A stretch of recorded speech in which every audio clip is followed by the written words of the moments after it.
Welcome to Firewalls and Access Control Lists, ACLs. In this module, we'll explore how firewalls act as the first defense in securing network infrastructures by monitoring and controlling traffic entry and exit based on a set of defined security rules. We'll also delve into the specifics of access control lists, which are crucial for fine-tuning the permissions and access rights to network resources, ensuring that only authorized users and services can access your critical systems. By the end of this presentation, you'll gain a comprehensive understanding of how these technologies work together to bolster your network security, prevent unauthorized access, and protect against a wide array of cyber threats. This module consists of the following 3 sections. Section 1. Introduction to Firewalls. This section delves into firewalls' fundamental concepts and roles, which act as barriers between internal and external networks, controlling traffic flow. It covers various types, from packet filters to advanced stateful and application layer firewalls, preventing unauthorized access and protecting data. Section 2. Introduction to Access Control Lists, ACLs. This section discusses the role of ACLs in managing traffic flow across network interfaces. It covers different types, configuration settings, and implementation to protect networks from unauthorized access and ensure legitimate traffic. This knowledge is crucial for effective network security. Section 3. Configuring ACLs. This section will focus on setting up and managing access control lists of ACLs to enhance network security. It covers standard and extended ACLs, interface applications, and best practices. By the end, users will be able to customize ACL configurations for specific network requirements. Firewalls are a fundamental component of network security, serving as a barrier to prevent unauthorized access to or from private networks. They are crucial in managing and monitoring network traffic flow based on predefined security rules, thus protecting networks from potentially harmful data or unauthorized users. Firewalls come in various types, each designed for specific purposes and environments. Each type of firewall offers different levels of protection, performance, and maintenance overhead, making them suitable for various scenarios ranging from individual devices to enterprise networks. Here are some of the main types of firewalls. 1. Packet filtering firewalls. The most basic type of firewall inspects packets at the network layer. It checks packet headers and applies rules to decide whether to allow or block packets based on source and destination IP addresses, port numbers, and protocols. 2. Stateful inspection firewalls. More advanced than packet filtering, these firewalls examine packet headers and keep track of network connection state. This allows them to make more detailed decisions about the traffic based on the context of the packets within a session. 3. Application layer firewalls, proxy firewalls. These operate at the application layer of the network stack, inspecting the content of the traffic to block malicious content, prevent specific applications from being run, or deny access to certain websites. 4. Next Generation Firewalls, NGFW. These include the capabilities of traditional firewalls combined with additional features like application awareness and control, integrated intrusion prevention, and cloud-delivered threat intelligence. NGFWs are designed to help organizations tackle the complexities of modern security needs by providing deeper inspection capabilities and integrating them with other security systems. Firewalls work as a barrier between your computer network and the internet, regulating incoming and outgoing traffic based on predetermined security rules. They examine data packets, scrutinizing their source, destination, and content. Depending on the firewall's configuration, it can permit or block traffic, safeguarding against unauthorized access, malware, and other threats. The concept of a firewall in network technology evolved from earlier forms of computer security practices. The term firewall originally referred to fireproof walls intended to prevent the spread of fire within buildings. Analogously, network firewalls prevent the spread of unauthorized access and harmful activities within computer networks. Firewalls have evolved over time, starting in the early 1980s as computer technology to prevent unauthorized network access. In the early 1990s, they evolved from packet filters to stateful inspection capabilities, which allowed them to manage complex data flows and provide secure connections.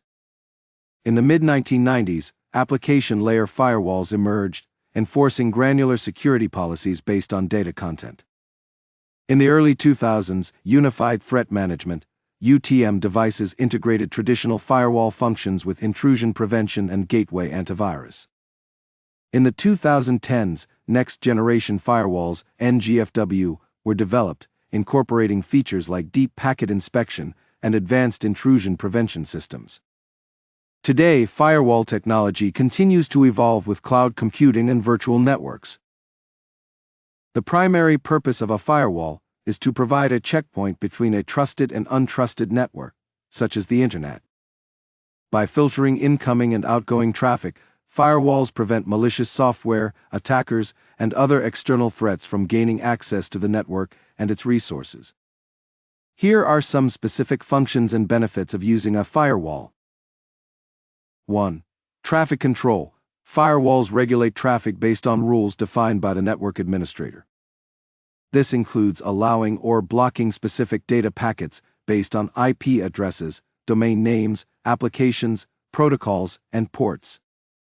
2. Protection against cyber threats.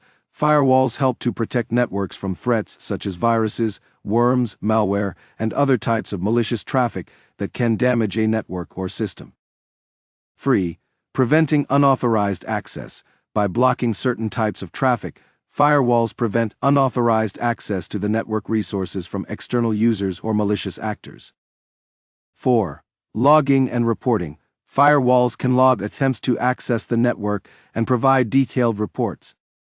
This helps in auditing and understanding traffic patterns, identifying potential threats, and ensuring compliance with network security policies. 5. Network segmentation. Firewalls can segment a network into different zones, enhancing security by controlling traffic flow between those zones. 6. Virtual private network support. Many firewalls can facilitate VPN connections, encrypt data transmitted over public networks, providing secure remote access to a corporate network. 7. Network address translation (NAT).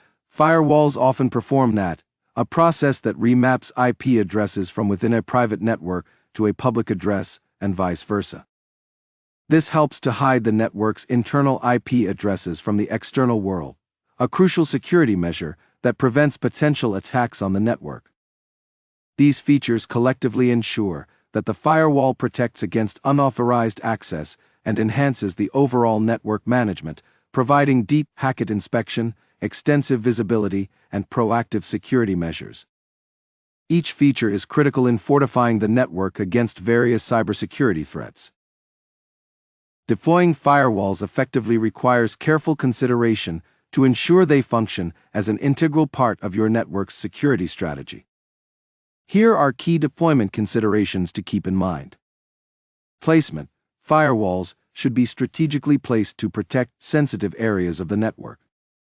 Common placements include the boundary between the Internet and the corporate network, and between different internal network segments. Configuration and maintenance. Proper configuration and regular updates are crucial to maintaining firewalls' effectiveness. Misconfigurations can create vulnerabilities, while outdated software may not protect against newer threats. Integration. Firewalls should be part of a broader security architecture, integrated with other network security measures like intrusion detection systems, malware protection, and data loss prevention solutions. These factors will help ensure firewalls are deployed effectively, maximizing network security and minimizing vulnerabilities. Lastly, firewalls are essential tools in the network security arsenal, offering fundamental and sophisticated mechanisms to safeguard networks from various threats. Proper implementation, regular updates, and thoughtful integration with other security components are critical to maximizing the effectiveness of firewalls. Integrating firewalls with site-to-site VPNs enables organizations to manage and monitor all traffic entering or leaving each site through the VPN tunnel. Site-to-site VPNs establish a permanent, secure connection between different network locations. Unlike remote access VPNs, which connect individual users to a network, site-to-site VPNs connect entire networks. This VPN setup creates a virtual bridge between networks, allowing them to communicate securely over the internet by encrypting all data sent across the connection. This encrypted tunnel prevents eavesdroppers and cyber threats from accessing the transferred data. A site-to-site VPN is a network connection that securely links two or more separate, geographically distinct networks through the internet or another public network. This allows all the resources between these networks to communicate as if connected to a single private network, providing secure communications between the sites. Here's how it works. Router to router. In a typical site-to-site VPN setup, VPN routers or gateways are installed at each site. These devices handle the VPN connections and encryption tasks. They are configured to recognize which traffic should enter the VPN and how to encrypt or decrypt the data. Authentication and encryption. The gateways at each end authenticate each other, often using pre-shared keys or digital certificates. After authentication, all traffic passing between the sites is encrypted to maintain confidentiality and integrity. Network management. Administrators can monitor the VPN connections centrally, ensuring all traffic conforms to the organization's security policies and maintaining network performance. This setup is ideal for businesses needing secure, reliable communication between locations. It enhances productivity by integrating all sites into a single network environment and ensures that sensitive data remains protected during transmission over the public network. Access control lists, ACLs, are a fundamental security component in networking. They define and control traffic flow in and out of a network. ACLs provide a set of rules that dictate whether to permit or deny network communications based on various criteria, such as IP addresses, protocol type, port number, and other packet-related information. They are used extensively on network routers, switches, and firewalls to increase security and manage network traffic efficiently. The primary purpose of ACLs is to filter traffic at a network interface, allowing administrators to regulate what data can enter or leave a network. This helps in securing the network by preventing unwanted or dangerous traffic from accessing network resources. ACLs work by examining the header of each packet that arrives at a network interface and deciding its fate based on the rules defined in the list. Each entry in an ACL specifies conditions that determine whether a packet is to be allowed or denied. The packet's header information, such as source or destination IP address, protocol, and port number, is matched against these conditions. There are two primary types of ACLs. 1. Standard ACLs. These are the simplest forms of ACLs, focusing solely on the traffic source IP address. They permit or deny packets based entirely on the source IP address indicated in the packet. Standard ACLs are typically numbered from 1 to 99 and 1300 to 1999 for extended range. 2. Extended ACLs. These offer more granular control and filter traffic based on the source and destination IP addresses, protocol type, and source and destination ports. This allows network administrators to create highly specific security policies. Extended ACLs are typically numbered from 100 to 199 and 2000 to 2699 for extended range. Standard ACLs. These are placed near the destination. Extended ACLs. These are placed near the source. Inbound ACLs. These are placed on the incoming interface and filter traffic before it enters the network or specific device. Outbound ACLs. Placed on the outgoing interface, these filter traffic after the device has processed it, but before it leaves the network or the device.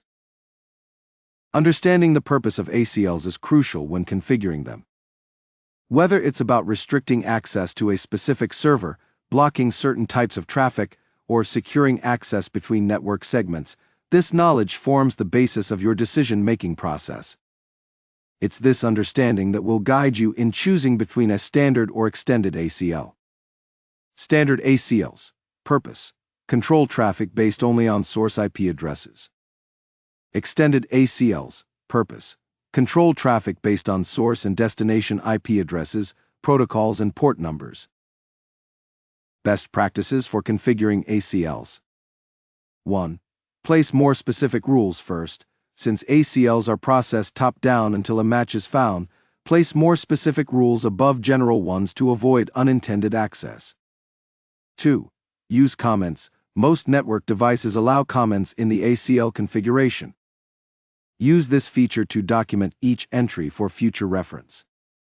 3. Log and monitor. Use the log keyword in ACL entries to log matches to specific rules. This can be invaluable for troubleshooting and understanding traffic patterns. 4. Regular updates and reviews. Network environments change and so do security threats. Regularly review and update ACLs to ensure they continue to meet the security needs of the network. 5. Backup configurations. Always keep backups of your ACL configurations and overall device configurations to prevent issues from misconfigurations and facilitate quicker recovery from hardware failures. Troubleshooting access control lists, ACLs, can be a crucial part of network management, as misconfigurations can lead to unexpected behavior, including blocked traffic and security vulnerabilities. Here's a systematic approach to effectively troubleshoot ACL issues. Step 1. Define the problem. Start by clearly identifying the symptoms and understanding the nature of the problem. Are specific services unreachable? Is traffic being unexpectedly blocked or allowed? Gathering clear symptoms will help target the troubleshooting efforts more effectively. Step 2.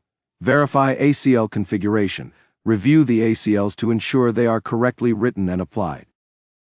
Look for common mistakes such as typos in IP addresses or netmasks. Incorrect addresses can lead to traffic being improperly filtered. Order of ACL entries. Since ACLs are processed top to bottom, an overly permissive rule at the top can override more specific rules below it.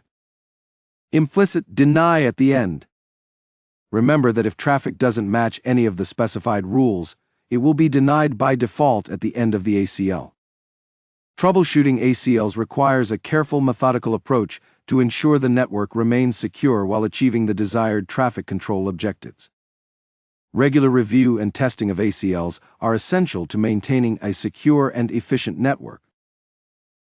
Implementing Access Control List (ACL) rules effectively requires a systematic approach to ensure that the rules achieve the intended network security and traffic management objectives without unintended consequences. Below is a detailed guide to implementing ACL rules on network devices such as routers and switches. Step 1. Planning and design. Define objectives. Determine what the ACLs are supposed to accomplish, such as restricting access to certain areas of the network, enhancing security, or managing bandwidth usage. Identify traffic. Specify which type of traffic needs to be controlled. This could include traffic from specific IP addresses, protocols, or ports. Determine direction. Decide whether the ACLs will be applied to inbound or outbound traffic on the network interfaces. Step 2. Writing ACL rules. Choose ACL type. Standard ACLs. Control traffic based solely on source IP addresses. Extended ACLs. Control traffic based on source and destination IP addresses, protocols, and ports. Step 3. Applying ACLs to interfaces. Assign ACLs to interfaces, determine which interfaces need the ACLs, and apply them accordingly. Remember that ACLs can be applied as inbound or outbound on an interface. Step 4. Verifying and testing. Verify ACL application. Check that the ACLs are correctly applied to the appropriate interfaces and are active. Testing. Perform tests to ensure that the ACLs are functioning as intended. Use network testing tools and commands like ping, traceroute, and telnet to validate the behavior of the ACLs. Step 5. Monitoring and maintenance. Regular review. Review the ACLs regularly to ensure they remain effective and relevant as the network environment and security requirements evolve. Logging. Enable logging for ACL entries to monitor hits and misses on the rules. This can be crucial for troubleshooting and understanding traffic patterns. Step 6. Documentation. Document everything. Maintain detailed documentation of all ACLs, including their purpose, the interfaces they are applied to, and any changes made over time. This documentation is vital for troubleshooting, audits, and future modifications.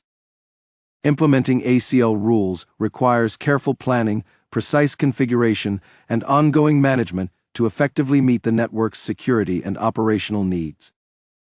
Always approach ACL implementation with a clear strategy and thorough testing to avoid disrupting network operations. In summary, this video presentation on firewalls and access control lists ACLs explained how firewalls filter incoming and outgoing network traffic based on security rules. Access control lists, integral to firewalls, specify rules that allow or deny traffic based on various criteria such as IP addresses, protocol type, and port number. Students also learned why these tools are essential for protecting networks from unauthorized access and cyber threats, maintaining secure communications, and ensuring that only trusted entities can access network resources. Thank you for watching.